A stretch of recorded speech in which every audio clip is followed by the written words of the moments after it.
Lesson 18 Gunfight at the OK Corral. Tombstone, Arizona, October 26th of 1881. City Marshal Virgil Earp. Suspected. Trouble when brewing with the Clayton bunch down at the OK stable lot. Rumor had it they were armed and were preparing for a fight. The Earp brothers, Virgil, Wyatt, and Morgan, and Doc Holliday, walked up Fremont Street to an abandoned lot near the OK Corral to disarm the Claytons. There they met Billy and Ike Clayton and Tom and Frank McLaury. City Marshal Virgil Earp demanded that the cowboys surrender. They didn't. In about 40 seconds, 30 shots were fired, and the two McLaurys and Bill Clayton were dead, and Doc Holliday and Virgil and the Morgan Earp were wounded. Days later, Wyatt Earp and Doc Holliday were charged with murder. Your job? Are they guilty? The gunfight at the OK Corral is probably the most famous gun battle of the Wild West. It has been recounted in numerous movies, TV programs, and novels, most of which portray the Earp brothers as tough, handsome lawmen upholding the peace. Was this true? You will see evidence on both sides of the shootout. Your job is to use critical thinking tools to decide whether the killing of the McLaurys and Bill Clayton were justifiable acts of self-defense or murder. Meanwhile, back at the OK Corral, Wyatt Earp had this to say about the shootout. Frank and Tom McLaury, Bill Clayton, and Ike Clanton stationed themselves on a 15-foot lot between two buildings across the street and sent us word that if we did not come down there and fight, they would waylay and kill us. So we started down after them, Doc Holliday, Virgil Morgan, and I. As we came to the lot, they moved back and backed again one of the buildings. I'm going to arrest you boys, said Virgil. For answer, their six-shooters began to spit.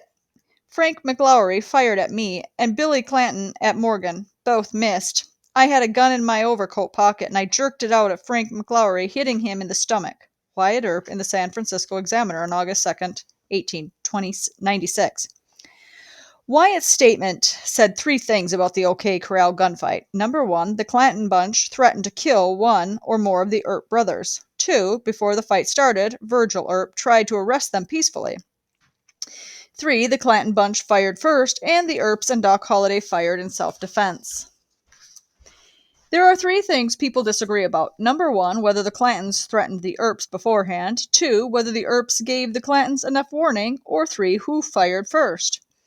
What are the strengths and weaknesses of Wyatt's testimony? Strengths, since Wyatt was there and saw the gunfight, he is the primary source. In fact, since he was involved with the gunfight, he had a very good view to see what happened. Since this fight took place very quickly, somebody who wasn't very close to the action might not have some important details. Wyatt was also a peace officer. This means he had some authority and was probably a trusted member of the community.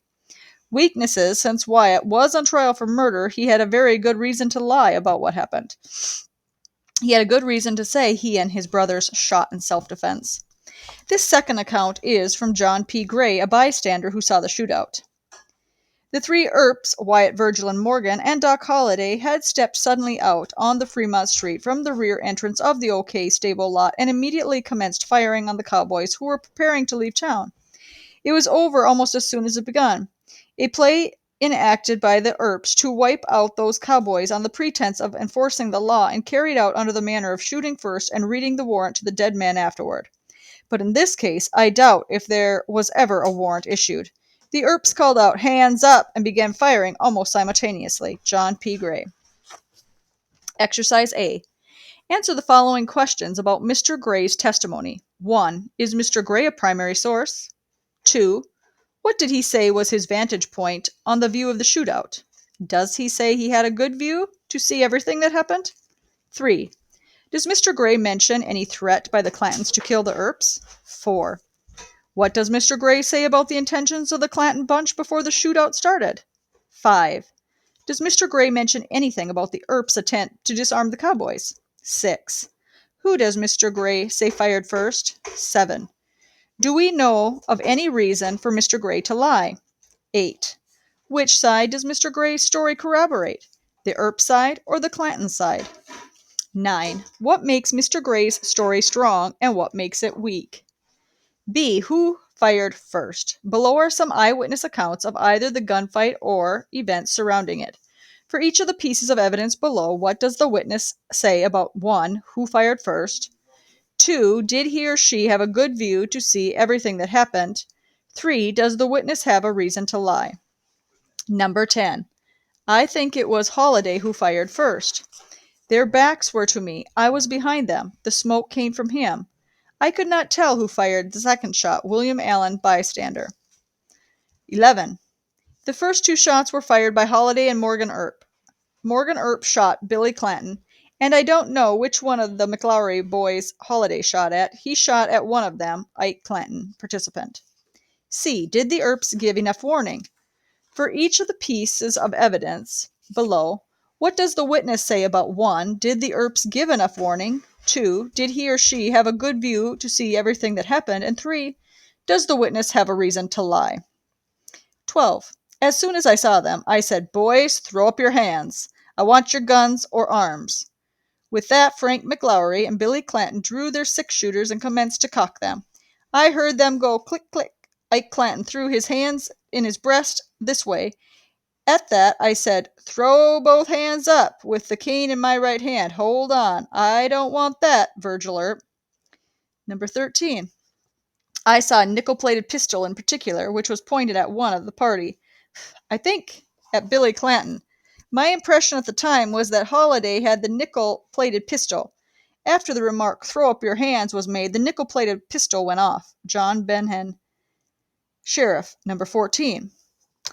Mrs. King saw the Earp party as they approached the vacant lot before the shootout. This is what she said. "I saw 4 men coming down the sidewalk. I only knew one of the party, and that was Mr. Holiday.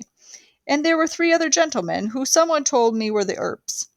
Mr. Holiday was next to the building on the inside. He had a gun under his coat. I stood in the door until these gentlemen passed and until they got to the second door. I heard this man on the outside. He looked at Holiday, and I heard him say, 'Let them have it.' And Doc Holiday said, 'All right.'" Mrs. King. D. Did the Clantons threaten the Earps before the fight? For each of the pieces of evidence below, what does the witness say about 1. Was there any threat to the Earps before the fight? 2. Does the witness have a reason to lie? Number 15. Town Marshal Virgil Earp, in his testimony during the trial, told of an incident which happened earlier in the day.